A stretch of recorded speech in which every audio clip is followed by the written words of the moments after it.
Existen a nuestra disposición infinidad de rutinas de Qigong y de cada una de ellas han surgido multitud de variantes en función de las escuelas.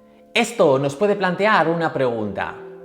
¿Cuántas formas necesito practicar para obtener beneficio del Qigong?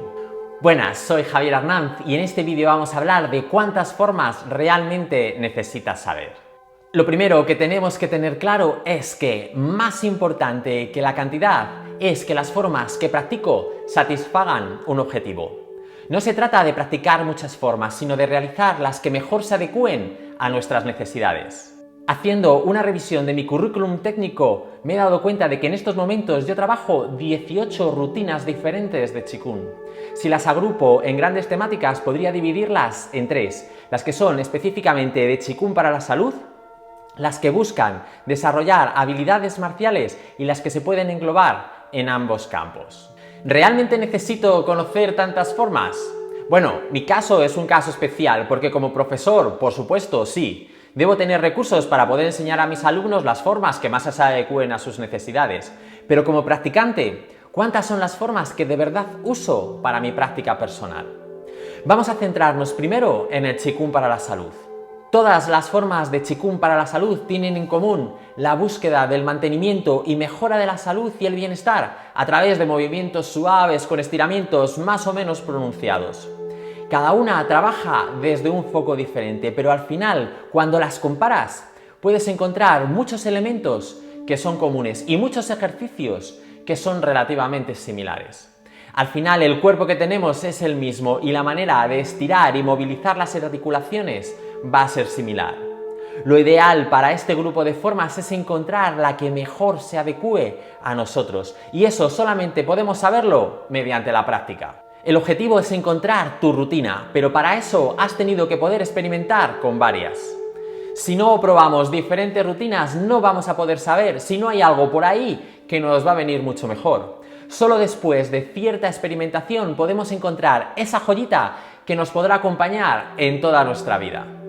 Pero puede ser que en diferentes momentos tengamos distintas necesidades. Te voy a poner de nuevo como ejemplo mi caso. Dentro del Qigong de salud yo conozco 10 rutinas diferentes, entre las que se encuentran las más populares como las 8 joyas, los 5 animales, los 6 sonidos curativos, el I Ching Ching, el Ma Wan Dui y otras cuantas más. Evidentemente yo debo practicar todas a nivel profesional para poder mantenerlas y seguir enseñándolas.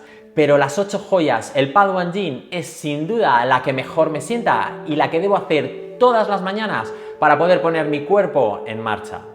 Sin embargo, si he tenido una sesión de entrenamiento intensa y necesito hacer una vuelta a la calma, mi elección va a ser el I Ching Ching. Y si estoy con el día agarrotado por haber pasado muchas horas frente al ordenador trabajando y luego debo entrenar, antes de ponerme a practicar, suelo realizar el Ma Wan Dui. Es decir, las 8 joyas va a ser mi forma, la que procuro realizar todos los días, y las otras 2 van a dar soporte a necesidades diferentes y por tanto solamente las voy a practicar cuando se dan esas circunstancias. La elección de esas rutinas para mi práctica personal se basa solo en las sensaciones que me producen a mí en función de mi experiencia. El resto de formas, aunque me resulten agradables cuando las practico, nunca son mi primera elección. Ahora, fuera del mundo específico de la salud, también trabajo otras formas que tienen como finalidad afinar el cuerpo para una mejor práctica del Tai Chi, o incluso desarrollar ciertas habilidades como aprender a emitir la fuerza. Estas rutinas las incluyo dentro de mis sesiones de práctica de Tai Chi. Si voy a hacer Tai Chi, no tiene, en mi opinión, ningún sentido hacer una forma de Qigong de salud, más allá de que me vaya a ayudar con el calentamiento o que me va a centrar un poco más mentalmente en mi práctica. Podríamos decir que eso tiene mucho valor. Pero si puedo conseguir eso mismo con otras rutinas que además trabajan específicamente con conceptos que voy a seguir desarrollando en el entrenamiento, pues mucho mejor. En conclusión, te recomiendo que te animes a aprender cosas nuevas cuando tengas oportunidad, pero que cuando encuentres algo que sientas realmente adecuado para ti, te centres de verdad en ello y profundices para poder sacarle todo el partido. Tu práctica debe estar siempre centrada al servicio de un objetivo. Y ya que estamos aquí charlando sobre este tema, hay otra cosa que quiero que sepas. Aprender y practicar no es lo mismo. Pero de esto vamos a hablar en otro vídeo.